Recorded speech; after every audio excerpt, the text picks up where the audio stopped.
Whoever made that complex list, I just want to let you know something, man. Your ass need to go do rock and roll or some other shit. I swear to God, 21, 18 platinum, 6 or 7 gold. Go look at the certifications. Let me know who beating me, bruh. You know what the #1 job of somebody that sold their soul in Hollywood is? What? Is to act like it didn't happen. They all do the same job. I've passed my humiliation ritual with all honors, with flying colors.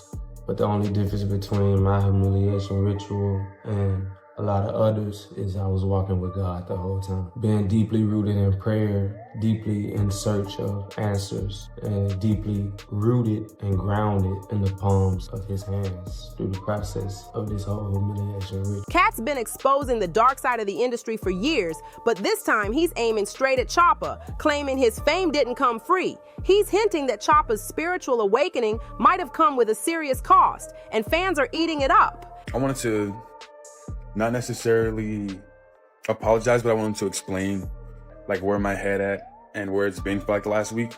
So first of all, when I did the artwork, I knew like there would be some upset people or whatnot, simply because, you know, religion is a very sensitive topic for a lot of people. But I also didn't mean to like mock. This wasn't like a to you people, to the Christians, like, you know, it was not that.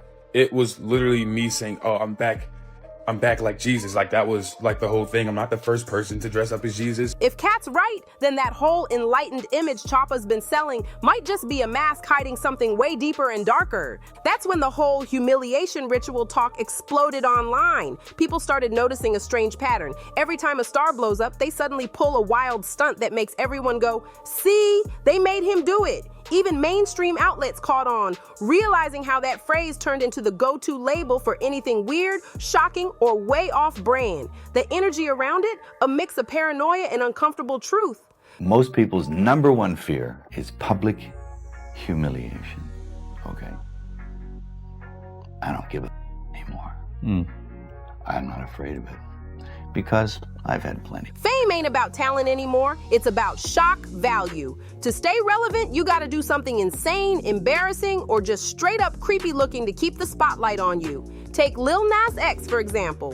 When he dropped Montero, Call Me By Your Name, then J. Christ, and that Wild Satan shoe collab with MSCHF, people absolutely lost it. Conservatives called it demonic, while the conspiracy crowd screamed, there it is, another ritual. Lil Nas tried to laugh it off, saying it was all marketing and trolling, but fans weren't buying that story. The timing, the imagery, the whole sinister vibe, it all felt way too calculated. Something about it just didn't sit right. Then came that wild 2023 Grammys moment. Sam Smith and Kim Petras in blazing red latex surrounded by flames. I've passed my humiliation ritual with all honors, with flying colors. But the only difference between my humiliation ritual and a lot of others is I was walking with God the whole time. Being deeply rooted in prayer, deeply in search of answers, and deeply rooted and grounded in the palms of his hands through the process of this whole humiliation ritual. Their unholy performance had people online clutching their pearls and literally rebuking their TVs. Viewers said it didn't even feel like a performance. It looked like a full-blown ritual. The conspiracy crowd was shouting, mission complete, while even casual fans said, hold up, this ain't music, this is a ceremony. Whoever made that complex list, I just want to let you know something, man. Your ass need to go do rock and roll or some other shit. I swear to God, 21, 18 platinum, 6 or 7 gold. Go look at the certifications. Let me know who beating me, bruh. And just when things started to cool off, in walks Shay Boozy, Fresh Fame, First Met Gala, and already caught in the middle of it. He pulled up rocking that pearl-dripped androgynous look, and instantly the internet went nuts. Within hours, YouTube was flooded with videos calling it a humiliation ritual, breaking down his outfit like it was evidence in a case. One comment read, Hollywood turned him out. Another said, WTF bro, went from masculine to feminine in less than a year. People online started saying he did it on purpose, that this was his initiation, his way of proving he's willing to play the industry's game. And I felt like that day, I kind of released a small bit of it. And I think in the process of me releasing that, that was the first time in a long time you kind of seen that glimpse of me. But when I recorded the first video that I made of me passing my humiliation ritual, I say that to say I was extremely angry. I was not calm. That's the story now. Every time someone blows up, the internet expects them to do something off or flashy, like it's part of a secret checklist to show they're loyal to the machine. But why humiliation? Out of all the ways they could test a star, why that one? Mel Gibson said it best: plain humiliation is Hollywood's favorite weapon. Once they strip your pride in front of millions, they've got full control. After that, you'll do anything to keep that spotlight blazing, even if it means trading your self-respect for another hit record or blockbuster role. You know what the #1 job of somebody that sold their soul in Hollywood is? What? Is to act like it didn't happen. They all do the same job. Just when the whole ritual talk started to fade out, NLE Choppa jumped in and turned the internet upside down. He dropped a YouTube video boldly titled, "I did a humiliation ritual and I passed." And no, he wasn't joking. Dude said it straight-faced, like he was bragging about an achievement. He even called it a test he had to pass to level up in the game. Fans were like, wait, is he serious right now? Because that's all you know me for, is that I'm quite likely to tell the whole truth and nothing but the truth, so help me God. Now, I've had to turn down $50 million 4 times. 4 times. Just to protect my integrity and that virgin I was telling you about. Right. Because P. Diddy be wanting to party. And you gotta tell him no. You got to tell him no. I did. I did. But things got even weirder. Choppa claimed he went through his so-called ritual while walking with God. He said he was praying, meditating, and staying spiritually grounded through the whole thing. That's when everybody online stopped and went, hold up. How are you doing a humiliation ritual that's supposed to break you down but still calling it holy?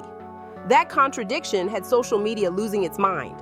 And instead of cooling off, Choppa doubled down. In another clip, he was out here flexing like he just beat the system, saying he aced the industry and calling himself the best. Be gay in Hollywood, you never expected. They be having these big mansion parties, and the mansion party, the whole mansion is a party, and then it's a separate party in the little rooms. I ain't been famous that goddamn long. I'm excited in a be at the mansion party. You be looking in all the goddamn rooms, and you around and look in the wrong room. Then out of nowhere, he backtracked, saying he wasn't himself when he said that, but it was too late.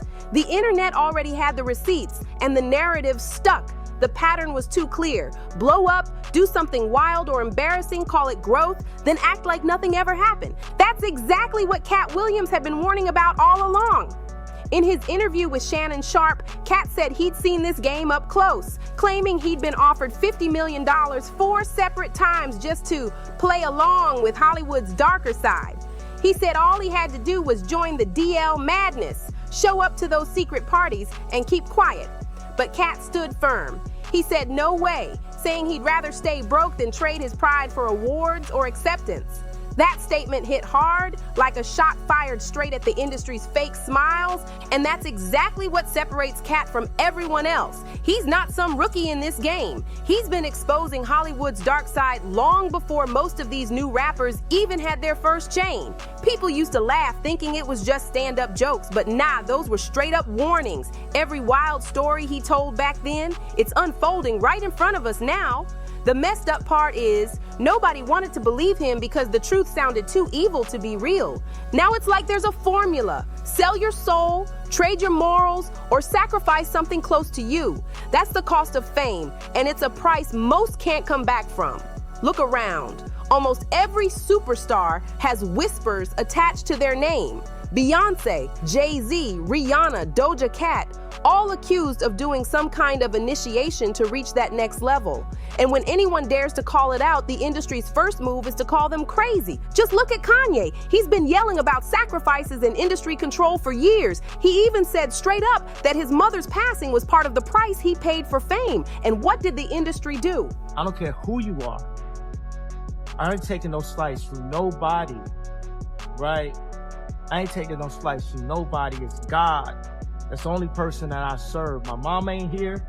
My mama was sacrificed. Me too. You understand? Yeah, I'm Christian too. Michael Jordan, what about him? His daddy, right? Bill Cosby, his son, right? Dr. Dre, his son. You know, out in Hollywood, a lot of people come up missing.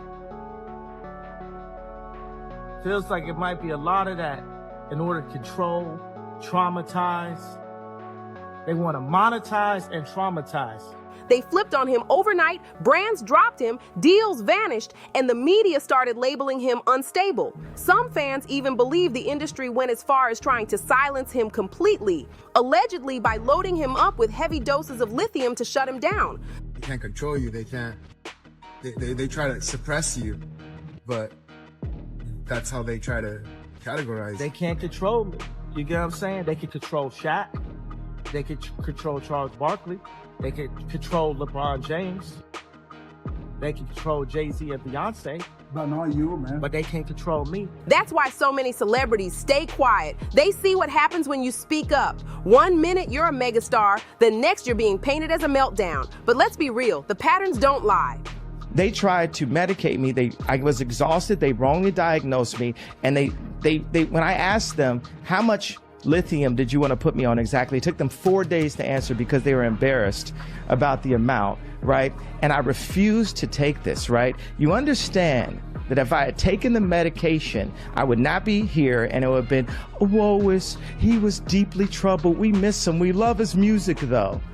Well, they would have Britney Spears too. Every time someone hits their peak, something bizarre follows. A humiliating moment, a shocking outfit, a ritual-like public stunt that changes how people see them forever. Of course, there are still skeptics. Some say the horns, the dresses, the demonic-looking fashion. It's all just performance art, high fashion, couture camp. They call it artistic expression, not symbolism. But when the same dark imagery keeps showing up over and over again, people can't help but wonder what's really being expressed. And sure, maybe some of it is just performance art. But let's keep it real. Something about the aftermath always feels off. After these so-called shows, a lot of these artists start moving different. Their vibe changes, their energy, their speech, even how they dress and carry themselves. It's like the version of them we knew before got replaced by someone else entirely. Suddenly, everything turns gender-bending, overly symbolic, or straight up blasphemous, stuff that doesn't match how they came into the game. That's why the streets are watching closely now. When a rapper known for hard street anthems suddenly pops out looking like a gothic priest in latex, it makes people ask, what's really going on behind those closed doors? And that's exactly what Katt Williams has been saying all along. The fame game got rules, and none of them come free.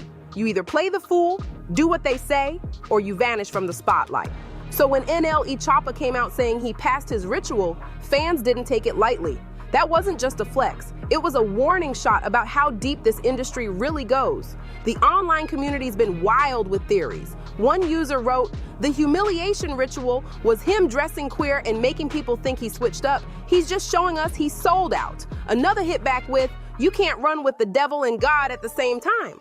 So now everyone's split. Did Choppa really pass some twisted initiation? Or is he just caught in the same sick system that breaks people down and calls it art? Was Katt Williams right about Hollywood owning souls through humiliation? Drop your thoughts in the comments. This one cuts deep. And if you're here for more raw, unfiltered truth and messy behind-the-scenes drama, don't just scroll away. Hit that like, share, and subscribe. Then stick around for the next explosive story waiting right after this one.